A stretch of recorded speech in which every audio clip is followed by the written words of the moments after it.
burası çok önemli bir hububat, tarım bölgesi ama çok önemli bir hububat bölgesi. Dolayısıyla 2023 yılı hasat döneminin ilk saha ziyaretini biz Mardin'den başlatmış olduk. Malum değerli misafirler, değerli arkadaşlar, 2022-2023 sezonu bizim için Şubat ayına kadar kuraklık riski çok yüksek olan bir dönemde geçti. Yani Şubat ayına kadar Türkiye'de kuraklık riski var. İçeride doğru. Ama çok şükür Şubat'tan sonra Mart, Nisan aylarında gelen yağışlar verimliliğimizi, rekoltemizi, üretimimizi olumlu yönde, müspet yönde etkiledi. Sayın Cumhurbaşkanımız kabine konuşmasında hububat fiyatlarını ilan etti malum. 8.250 TL ekmeklik buğday, 7.000 TL arpa, 9.000 TL makarnalık buğday olarak kamuoyuna ifade edilmiş oldu, açıklanmış oldu. Üzerine 1000 TL'de hububat destekleme primi Mardin'de 9 Haziran'dan itibaren alımlar başladı. Bahsedildi. Günden geldiğimizden beri de randevulanmamış. Çünkü yoğun bir talep var. O talebin de karşılanması gerekiyor. Arkadaşlarımızla görüştük. Gelmeden önce de bahsettik.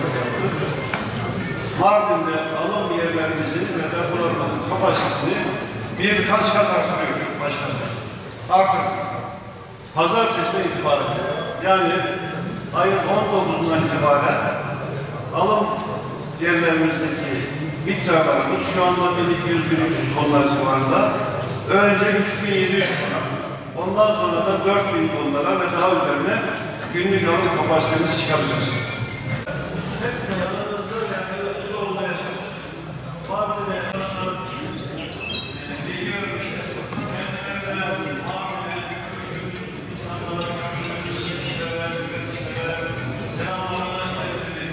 Öncelikle buğday hasadının başladığı bu günlerde bereketin simgesi olan ve gerçekten kaliteli hububatın merkezi olan Kızıltepe Hububat Merkezi'nde olmaktan çok mutluyuz. Türkiye Makarna Sanayicileri Derneği olarak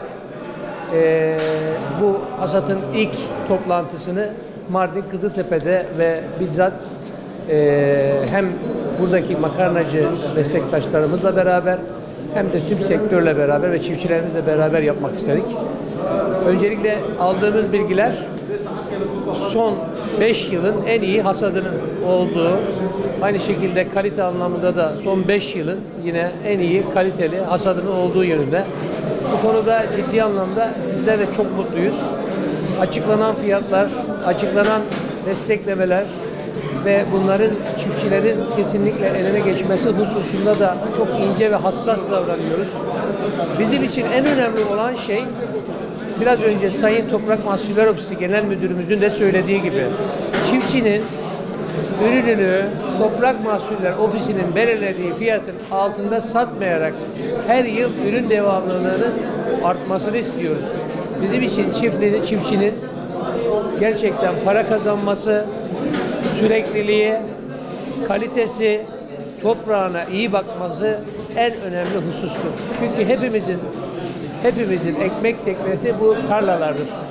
Tarlada üretilmeli ki biz Makarna Sanayicileri Derneği de üretelim, halkımıza gönderelim ve ihracatımızı da kendi buğdayımızla inşallah yapmaya çalışalım. Bizim için en önemli husus, biraz önce Sayın Genel Müdürümüz söyledi, doğru. Türkiye kendi kendine yeten bir ülkedir.